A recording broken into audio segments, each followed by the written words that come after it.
you've been out of your house in the last several years, you know about Tom's shoes. And I'm really excited to introduce Travis Murphy, who's going to tell us how he's created an engaging commuter incentive program called TOMSportation to make sure that the wonderful people who work there can get to and from work. Thanks, Travis. Thank you, Catherine, and I'm really delighted to be here to be talking about our program at Tom's.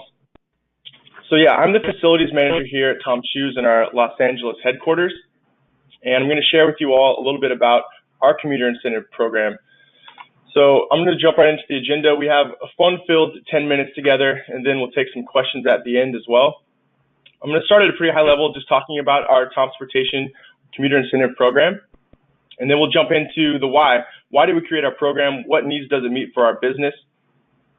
And then also, we'll get a little deeper after that and talk about the nitty-gritty of our program. How do we facilitate it? What does it look like in practice with our employees? And then we'll look at some results as well. How has it been received by our staff, and what has the impact been for our organization? And finally, I'll give a few pointers on how to start your own commuter incentive program for those of you out there who maybe are considering how to start your own or maybe improve upon the program that you've already put in place. So we launched our program in March of 2016. We're coming up on the 2-year anniversary of our TOMSportation program here. And at a very high level, we just wanted to maximize the usage of alternate modes here at our headquarters. So we were rewarding employees. We decided to reward employees for using alternate modes. That's biking, walking, carpooling, vanpooling, public transportation. We even used incentives to encourage employees to use car services like Lyft and Uber for our purposes as well. And our goal was to really maximize the employees that are already using those modes, to encourage them to use them more, and even capture employees who weren't currently using those to get them to start using those modes. So that was really what we set out to do with our program, is encourage the use of alternate modes. And why, you might ask, would we do that? Well, the catalyst initially, 2 things. One, there's a requirement here in Southern California from the AQMD. It's their on-road vehicle mitigation.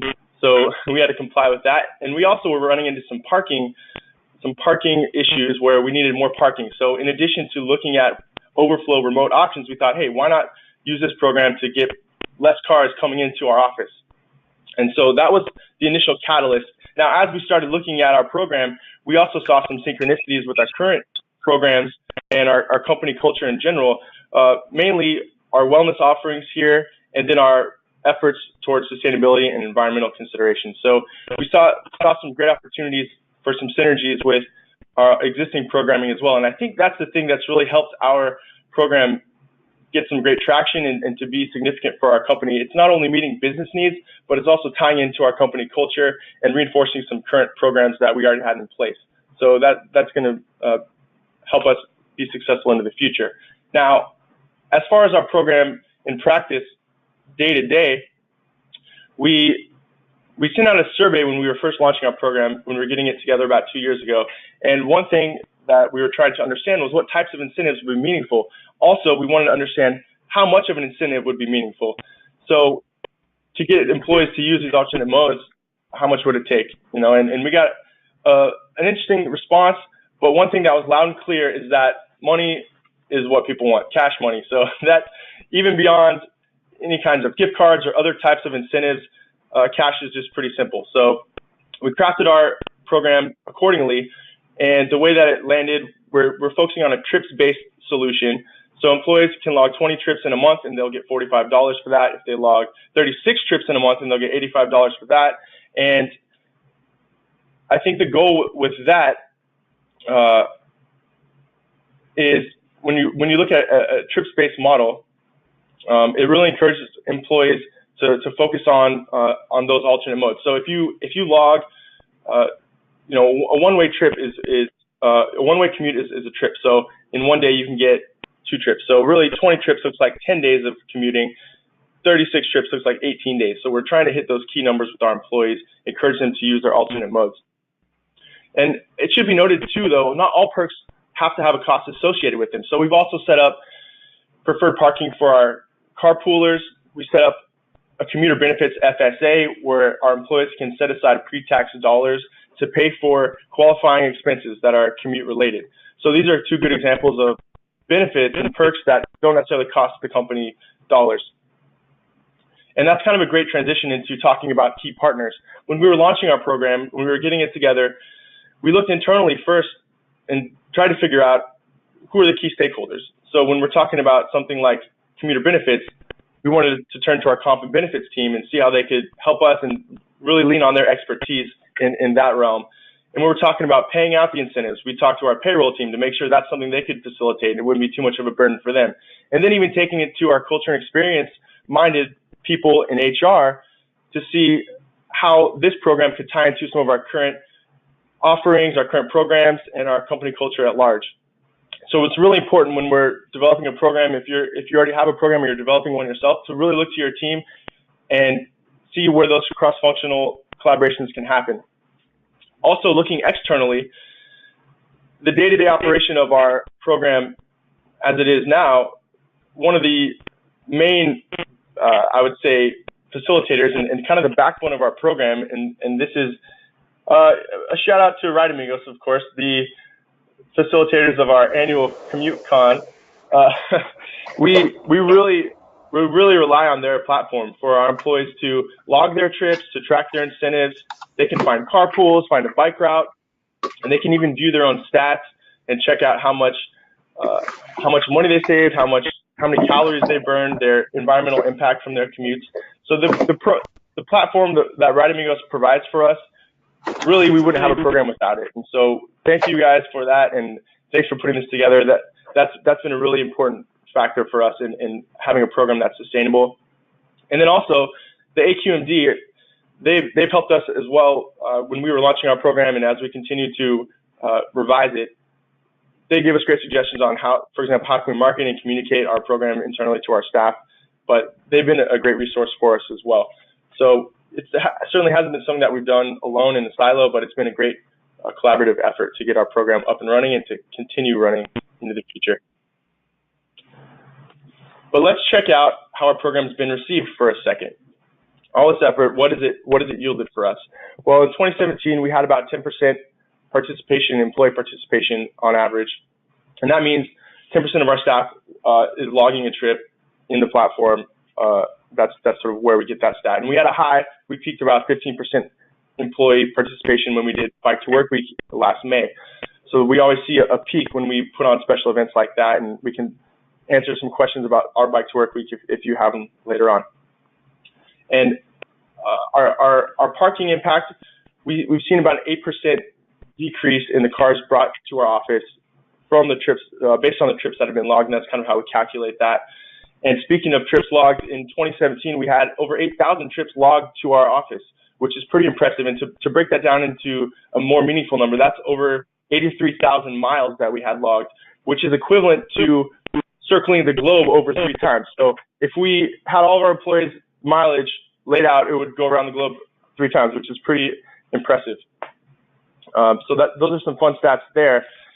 And I'm gonna wrap up now with a few pieces of advice for those of you who are looking to launch your own program or make improvements upon your own program. And the first thing I just want to start with is don't not do it. It can seem a little intimidating, a little challenging to get something like this off the ground, but you can always start small and build off what you lay down initially. It's really important to identify the goals of your organization behind a program like this, starting with the why.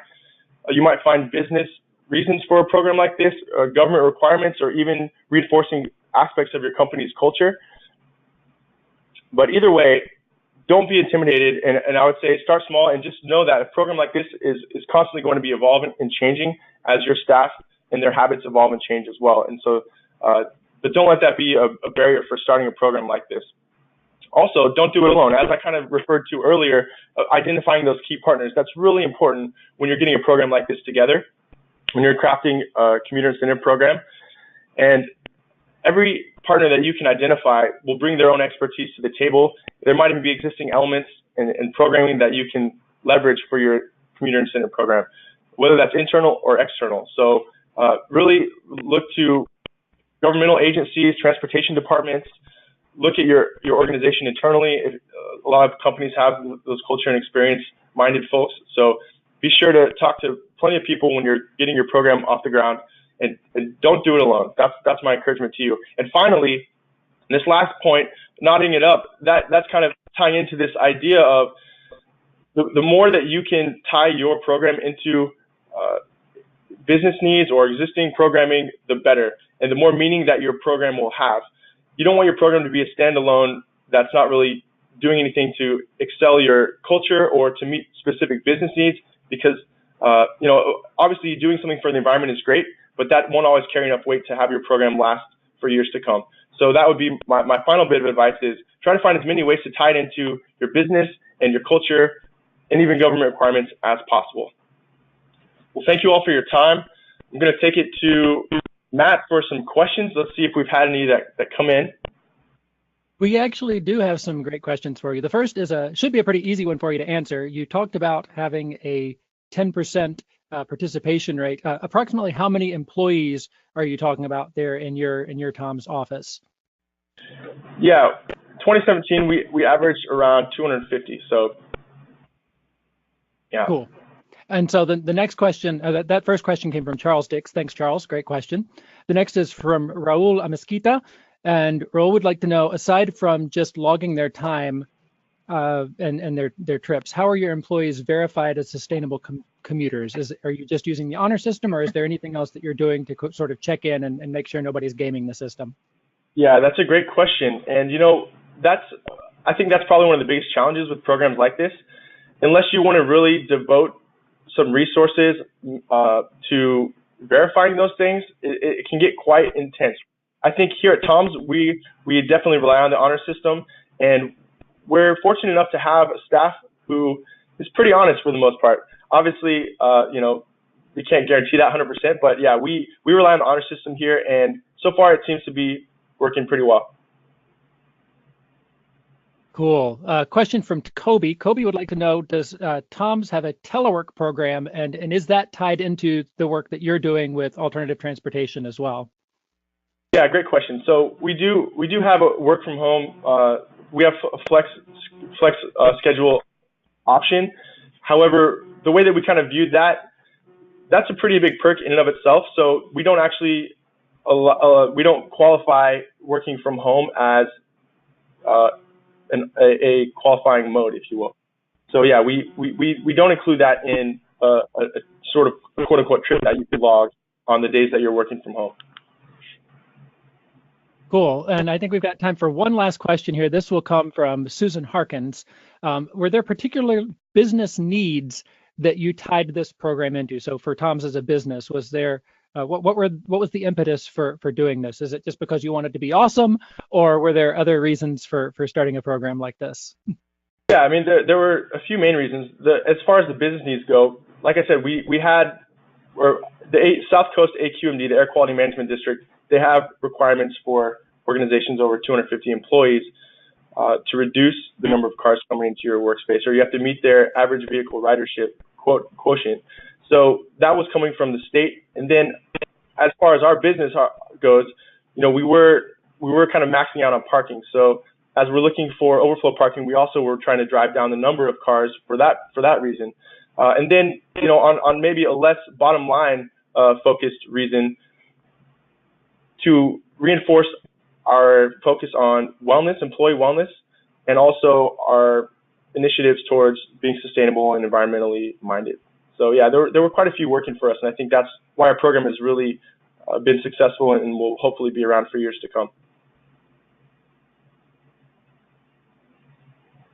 Excellent. Thank you so much, Travis, for sharing the information about TOMSportation. Love the name, love the program, and love having you part of the CommuteCon family. So hopefully we'll see more for you next year and see what Tom's is up to then. Thank you, Matt. You look great. Thank you, Right Amigos. We really appreciate your service, and CommuteCon, what a great success.